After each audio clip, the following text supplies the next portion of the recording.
अस्सलामुअलैकुम। Straight talk में खुश आमदीद। आपके साथ मैं हूँ आयशा बख्श। वज़ीर आज़म शहबाज शरीफ ने अक़वाम मुत्तहिदा की जनरल असम्बली के 80वें इजलास के मौके पर अमरीका का इंतहाई कामयाब दौरा किया है। गजा के मामले पर सदर डोनाल्ड ट्रंप से मुलाकात, जनरल असम्बली में खिताब और फील्ड मार्शल के साथ फिर से ट्रंप से मुलाकात को हुकूमत की शानदार सिफारती कामयाबियाँ करार दिया गया है। तहम ये कामयाबियाँ एक ऐसे तनाज़े की नज़र हो गईं जिसे बड़ी आसानी से हल किया जा सकता था। पाकिस्तानी वफ्द का हिस्सा बनने वाली कॉलमकार और सोशल मीडिया एक्टिविस्ट डॉक्टर शमा जुनेजो ने अपनी शमूलियत को बराह रास्त वजीर आजम का फैसला करार दिया। उन्होंने कहा कि वो कई महीनों से वजीर आजम के लिए पॉलिसी ब्रीफ्स, एडवाइस और निकात तैयार कर रही थी। अक़वाम मुत्तहिदा की तकरीर में भी उनका नुमाया किरदार था और उन्हें बाकायदा मुशीर के तौर पर शामिल किया गया। इस पर वजीर दिफा ख्वाजा आसिफ ने वजाहत दी कि शमा जुनेजो की उनके पीछे सलामती काउंसिल के इजलास में मौजूदगी दफ्तर खारजा की सवाबदीद थी। ख्वाजा आसिफ ने यह भी कहा कि उनके साथ होटल की लॉबी में तस्वीर बनाई गई, लेकिन वो उस खातून को नहीं जानते। बहुत सारे लोग मिलते हैं और साथ तस्वीर भी बनवाते हैं।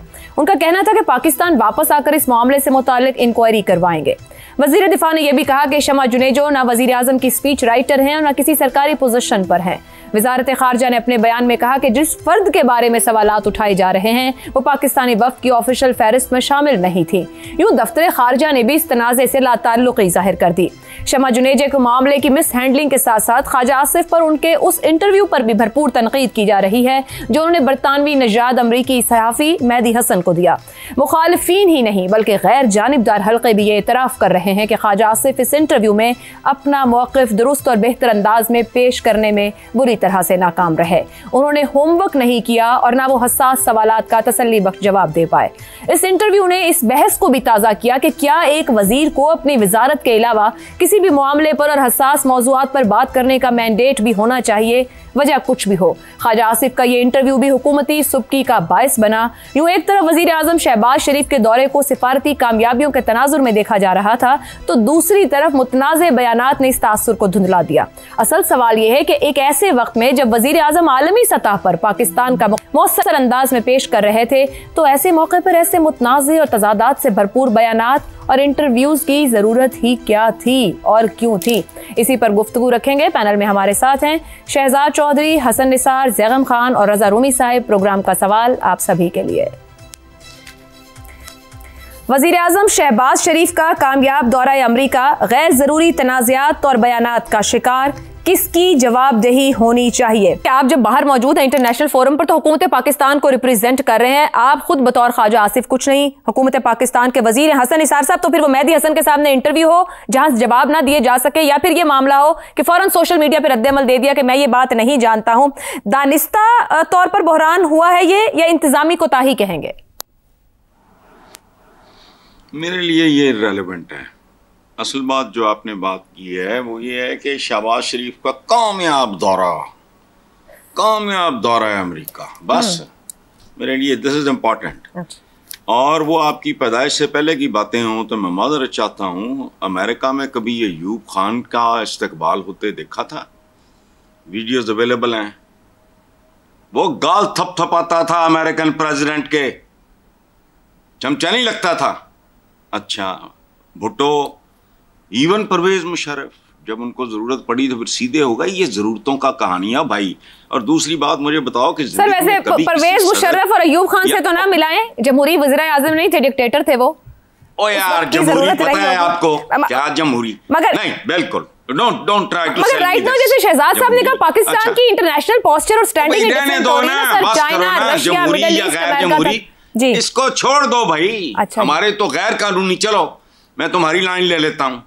तुम्हारे तो जो गैर जमहूरी थे उनकी इज्जत ज्यादा थी, इसलिए एक मिनट, डोंट इंटरप्ट और बात सुनो। Just wait and keep your fingers crossed. चंद महीनों के अंदर अंदर नताज का इंतजार करो, ठीक हो, ठंड पड़ जाएगी और बात भी तुम्हें समझ आ जाएगी। दुरुस्त हो गया जी। हसन निसार साहब के नजदीक ये दौरा कामयाब नहीं है। ठीक हो गया हसन साहब, आपका पॉइंट टेकन। नहीं, मैं ये नहीं कह रहा कामयाब नहीं, हाँ, मैं ये कह रहा हूं कि मुझे नाकाम याद कराओ कोई। अच्छा ठीक है, एक फॉर्मल सी बात है। इमरान खान वाला कामयाब दौरा था जब इमरान खान साहब गए थे। जाओ जाके देखो, बीवी इधर खड़ी है उसकी, छोड़ो, इसके बाद कश्मीर भी गया। देखो, बाकी ठीक है। रजा रूमी साहब, 19 माह से चल रहा हाइब्रिड निज़ाम, 1 पेज का एक बेहतरीन अमली मॉडल जिसको खुद हमारे हुकूमती वजीर आजम तक तस्लीम करते हो। तारीख जानने वाले ही जानते हैं कि बाज़ को छोटी सी मामूली सी बात, हल्की सी इरिटेशन भी बहुत बड़ी होकर मामला ख़राब कर देती है। ये जो हालिया शमा जुनेजो की वफ्द में शमूलियत हो, वजीर दिफा और वजीर खारजा का इस पर तरदीद या इनकार के वो जानते ही नहीं है, ये मामला रफा दफा हो जाएगा, बात आगे बढ़ेगी? देखिए, ये मामला तो रफा दफा हो जाएगा, क्योंकि आयशा, ये इस तरह की चीजों की न्यूज साइकिल में 48 घंटे या 72 घंटे जिंदगी होती है, और इससे कई बड़े बड़े वाकयात हुए पाकिस्तान में। मैं न्यूज साइकिल्स की बात नहीं कर रही, बिहाइंड द डोर्स है जहां मामला सेट होते हैं, वहां की बात कर रही हूँ। देखिए, पहले तो ये बात कर लेनी चाहिए कि बड़ी खबर क्या है, और बड़ी खबर जैसे कहा शहजाद चौधरी साहब ने और ज़ैगम खान साहब ने भी, कि ये एक अहम दौरा था और पाकिस्तान की एक कोशिश थी भारत की पिछले एक दहाई में कि पाकिस्तान को सफारती तौर पर तनहा कर दे। यही वजह है कि उसके जो ताल्लुकात थे अमेरिका के साथ और मशरक़ वस्ता के ममालिक के साथ, वहां पर उसकी एक ख्वाहिश थी और कोशिश थी मुस्तकिल कि पाकिस्तान जो है वो आइसोलेट हो जाए।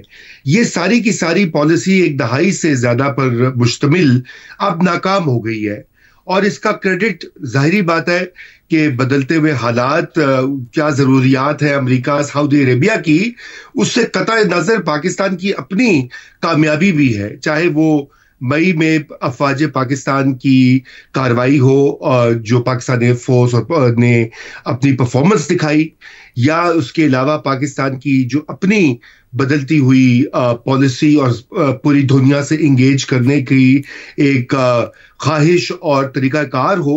तो जो भी है, आज सितंबर 2025 में पाकिस्तान जो है वो न सिर्फ सऊदी अरेबिया का एक डिफेंस पार्टनर है बाज़ाब्ता तौर पे, बल्कि उसको अमेरिकी एडमिनिस्ट्रेशन, चाइनीज गवर्नमेंट और रशियन जो है गवर्नमेंट, उसकी आशीर्वाद भी हासिल है। ये बहुत बड़ी डिप्लोमेटिक विक्ट्री है, और मैं समझता हूं कि ये जो मामूली बातें हैं, मेरे नजदीक शमा जुनेजो क्यों गई, किसने बुलाया, ये चस्केदार खबर तो है बिल्कुल, और इसके ऊपर खूब ले दे हो सकती है सोशल मीडिया पर, लेकिन ये एक इररेलेवेंट और सानवी बात है। हाँ, नाअहली बिल्कुल अया है, और इसमें दफ्तर खारिजा की नाअहली, आपका सवाल था कि कौन जिम्मेदार है, बहुत वाज़ेह तौर पर यह कहना चाहिए कि दफ्तर खारिजा के, चाहे वो ब्यूरोक्रेट्स हो या ऊपर तक जाए मामला, तो ये उनकी गलती, उनकी मिसमैनेजमेंट का ये आलम है कि अगर उन्होंने किसी को रखा है, क्यों रखा है, और फिर रखा है तो उसको डिसोन कर दिया है, और वो कह रहे नहीं रखा है, उनके इल्म में नहीं है, दफ्तर खारिजा की तरदीद किया उन्होंने। देखिए आयशा, आपको अक़वाम मुत्तहिदा में कोई भी, आप छोटे से, मैं चूंकि जाता रहता हूं कभी कभार, तो वहां पर कोई भी आपको एंट्री जो है वो यूएन के बाकायदा एक प्रोसेस होता है, उसमें सिक्योरिटी भी होती है, उसमें कोई ना कोई ऑर्गेनाइजेशन जो है वो आपको बैक करती है। तो अगर उनको एक कार्ड मिला है वो अंदर जाने के लिए, तो वो किसकी मंशा से मिला है?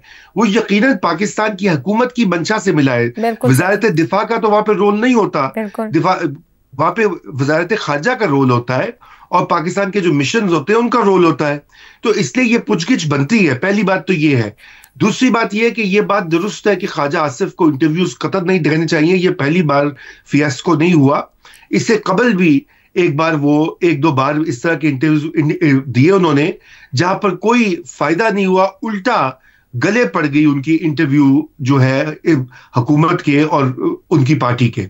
तो मुझे समझ नहीं आती कि क्यों बार बार ये जो है मुसर हैं वो इस बात पर कि वो ही जाएंगे आलमी मीडिया के सामने। आलमी मीडिया पाकिस्तानी मीडिया नहीं है जो कि फ्रेंडली मीडिया होता है अक्सर औकात, जहां पे वीआईपी स्टेटस देखकर सवाल पूछे जाते हैं, थोड़ा लिहाज किया जाता है, फ्री पास दिया जाता है। वेस्टर्न मीडिया के बिल्कुल फर्क तरीके हैं, और ये बात पता होनी चाहिए थी। ख्वाजा आसिफ जो है वो जहांदीदा आदमी है, कोई कल कला तो नहीं आए सियासत में या आलमी अमूर में, तो उनको पता होना चाहिए था। या उनके जो एडवाइजर्स हैं दफ्तर खारजा में या दीगर हुकूमत के जो जोमा हैं, उनको ये इस बात को तय करना चाहिए था। और अगर चले भी गए हैं तो तैयारी करके जाते हैं जी। तैयारी के बगैर जो है आप ये किसी पाकिस्तानी चैनल पे तो नहीं जा रहे, या किसी यूट्यूब की पॉडकास्ट पे तो नहीं जा रहे। तो ये वाकया है सर। ओपन मेरिट में पाकिस्तानी चैनल पे भी बैठे तो तैयारी सही है, क्योंकि सवालों के जवाब ना हो तो फिर तो किसी इंटरव्यू का फायदा नहीं है।